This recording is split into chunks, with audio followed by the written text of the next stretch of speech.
As we enter the sixth month of the Israel-Hamas war, I want to talk to you tonight about a very important and also a very difficult topic. I want to talk to you tonight about trauma. Civilians in Gaza, the hostages, the victims of October 7th, soldiers, and those who have to run to bomb shelters have felt the most trauma. Still, even we, thousands of miles away, have experienced trauma. As a collective, we have family, friends, and acquaintances who have lost their lives. We have loved ones in harm's way. Our hearts have broken every day since October 7th, as we've watched the toll this has taken on civilians in Gaza and in Israel. Many of the images we've seen on the news and on social media have been horrible. It can feel impossible to process it, to make sense of it. For many of us, this activates our fear that we are not safe as Jews, and for good reason. We worry about Jews in Israel, and with anti-Semitism on the rise and the family histories many of us carry, we worry about Jews here too. For those directly involved in this conflict, and also for us, October 7th and the subsequent war have created trauma upon trauma. We feel as if the horrors never pause, as if we don't have time to process what's going on. For many of us, the news this week added to the sense of horror. We read in shock about the deaths of 7 members of the World Central Kitchen humanitarian group in Gaza. This convoy of aid workers was accidentally targeted by the Israeli military. Many of us saw the image of a clearly marked humanitarian vehicle with a hole blown in the roof. The death of those risking their lives to deliver food to Gazans is searing enough. But reading about this mistaken targeting of humanitarian workers, I couldn't help but think of another mistake made by the Israeli military. As many of you know, back in December, Israeli soldiers mistakenly shot and killed 3 Israeli hostages who had managed to escape Hamas. These 3 men had removed their shirts and were waving a white flag, but they were nonetheless targeted. These incidents in which aid workers and even Israelis are killed by mistake raise serious questions about the way the Israeli military is conducting the war. I can't help but wonder how many times civilians have been killed in Gaza in similar attacks. How many times has something like the strike on the World Central Kitchen convoy happened and there hasn't been an outcry or an investigation? This week, for example, the NGO Human Rights Watch released a report that got little attention, but that speaks to this issue.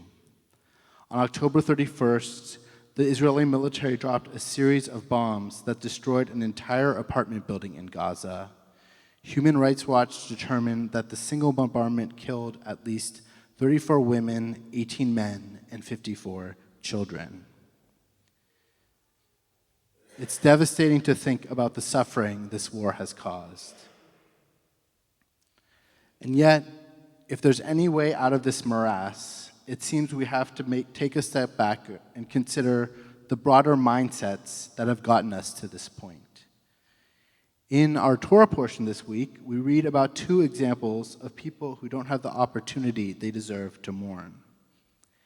In the first instance, we read about Aaron after the death of his sons, Nadav and Abihu.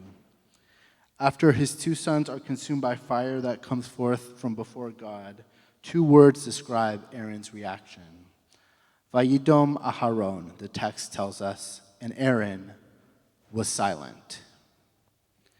These 2 words poignantly convey Aaron's difficult position. His sons have just died, and he is shocked and horrified. At the same time, Aaron still has the role of being the high priest and doesn't want to go against Moses' condemnation of his son's misdeeds. Aaron therefore remains silent, paralyzed by the difficulty of holding both his important ritual duties and the shock and horror he feels as a father. In a similar fashion, Nadav and Abihu's cousins, Eleazar and Itamar, are then told to take the place of their deceased cousins in terms of ritual responsibilities, but they are told that they cannot mourn their family members. In both the cases of Aaron and Eleazar and Itamar, these bereaved people feel they have to continue their duties without giving themselves space to mourn. They continue on without working through the depths of what they have experienced. I wonder, what were Aaron, Eleazar, and Itamar's inner experience as they fulfilled their duties under the shadow of this unhealed trauma?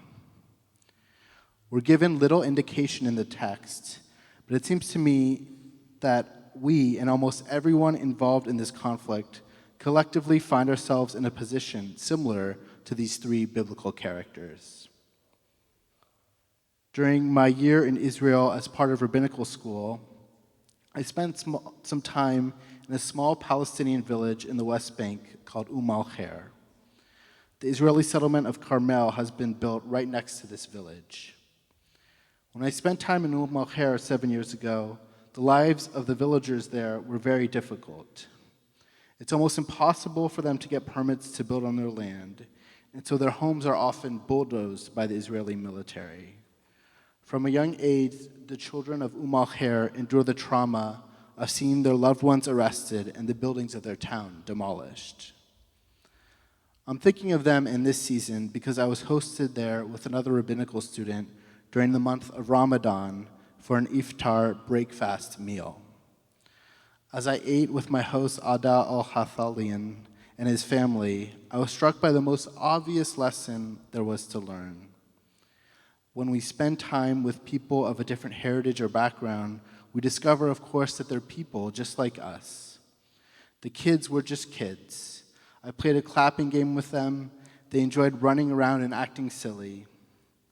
It may sound trivial and obvious to say this, but it bears repeating. The people of Al-Khair are just like each of us in that they have a spark of humanity that makes them each unique. Having shared this meal with his family and gotten to know Ada since then in other visits, I've followed his Instagram account closely since the war began. In one of his most recent posts, Ada shared the photo of a woman on a stretcher at night and the following caption: "The occupation forces and settlers stormed the village. One of the elderly women passed out from fear and the intense lights of the flashlights." This is just one of many episodes of trauma the people of Al-Khair are enduring. Ada's family and friends have been arrested, settlers have stormed their village numerous times, and livestock and crops have been killed to deprive the villagers of an income. Of course, Israelis are also experiencing and have endured a huge amount of trauma. I remember a friend of mine telling me about how he lived through the second Intifada in the early 2000s. He told me about this one moment in particular where he was stopped at a red light next to an Egged bus, just the type of bus that had been targeted over and over again by suicide bombers. As he sat there at the red light, panicking, helpless in his car, he prayed and prayed for the light to turn green as quickly as possible. This trauma in our own is all understandable, and it's also unique and different for each of us. And yet, it seems to me that when we act out of the fear and anxiety that comes out of trauma, we create more cycles of brokenness. Trauma led respected Israeli leaders after October 7th to say that they had been attacked by animals and that this justified cutting water and food to civilians in Gaza. Trauma led Hamas terrorists to commit unjustifiable and horrible attacks on October 7th. And I wonder if trauma is part of the reason many of us find it hard to fully weep for all those who have lost their lives or have been hurt by this conflict. How do we break this cycle? How do we emerge from the ongoing dynamic in which Hamas and other terrorist organizations use violence to shock and horrify Israelis, and the Israeli government responds with a heavy hand?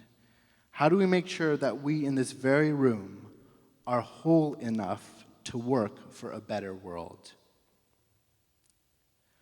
This is incredibly layered and difficult work, But it seems that the only way forward is to work towards some kind of healing, or at least to respond from a place of peace and hope instead of brokenness and fear. I'm no expert in overcoming trauma, and yet I want to share with you two experiences I've had, and I wonder if we can learn from them. One of the most insightful analyses I've heard about how to mourn and heal from trauma came from an English professor I had when I was in college. He drew upon Freud in his analysis of Marilyn Robinson's book, Housekeeping, to say that in order to heal from trauma, we have to do the work of reconstructing what has happened to us. He called this re-membering or remembering. My professor explained that when we wrap our minds around what has happened to us, we can let go of it and hopefully move forward. In a similar vein, psychologists talk about three phases for overcoming trauma. The first is safety and stabilization, when one regains a sense of security. Next, there is remembrance and mourning, in which one comes to terms with what has happened. And finally, the last step is recognition and integration, when one redefines oneself in terms of what one has endured. I think a really important part of healing from trauma is this work of remembering. We can do this by talking to our friends and loved ones about our trauma, by trying to wrap our minds around it, by trying to remember our hurt and integrate it into our sense of selves going forward. The other insight I had about overcoming our collective trauma happened a couple months ago when I went to a small vigil on the Embarcadero, organized mostly by Israeli expats, and a few of you were there with me.